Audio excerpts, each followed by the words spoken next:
But quite frankly, I think that the harder the message we send, especially in the Senate, especially with the chance to take the Senate, the harder with the message we send to Democrats on this, the better we're going to look in the after the elections if we take the Senate. Now, I know that that's a bit of a toss up here because Paul's obviously he's heavily favored in his own race, but the Senate is viewed as kind of a toss up by pollsters. Republican control would give, this is what the Washington Post says, Republican control would give the libertarian doctor, small L libertarian, thank you for getting that right, Washington Post, the power to lead investigations and help to set legislative priorities next year, either as chairman of the Senate Sweeping Health Committee or its more targeted government oversight panel. Oh, Perfect. yes, you love it. You love to see it. Oh, this would be exciting. Senator Paul sent out a fundraising email in October that said, if you help me win, I promise to subpoena every last document of Dr. Fauci's unprecedented cover-up.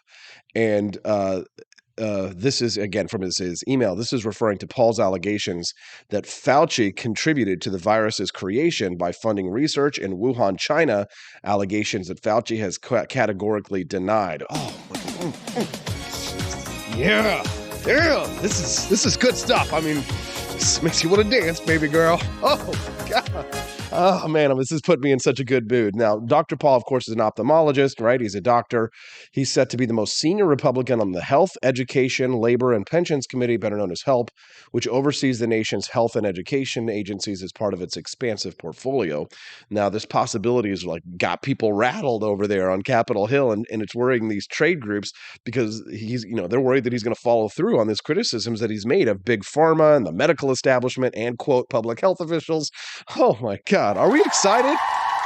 If you're excited and you want this to happen, you know how you can help this happen? You need to like this page. If you're over on YouTube, you need to like the stream and you need to share it with your timeline because honestly, you got to show the love. You got to show the love.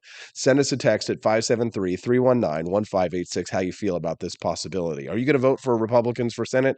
Love to hear from it. I've got a good Senate candidate to vote for here in the state of Missouri. Now, your results may vary. I'm voting for Eric Schmidt, our Attorney General, who did a terrific job fighting the pandemic. Because to me, the pandemic, how you acted during the pandemic was the litmus test, right? These 2022 midterm elections, to me, the litmus test for how I am voting is based on how they behaved during the pandemic. Were they for mandatory masks? Were they for mandatory vaccinations? Were they for shutting down schools? Were they for shutting down businesses, right? To me, if they were for any of that stuff, automatic disqualification. And even such that if it was a Republican that's particularly bad, except for maybe the Senate, that was particularly bad on the pandemic, and you got a libertarian in the race, it might be even worth voting for the libertarian in that situation.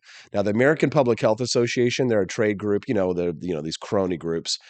They gave Paul the lowest possible grade on their congressional report card, 0%, said George Benjamin. He says he has not been an exemplar of prevention or wellness.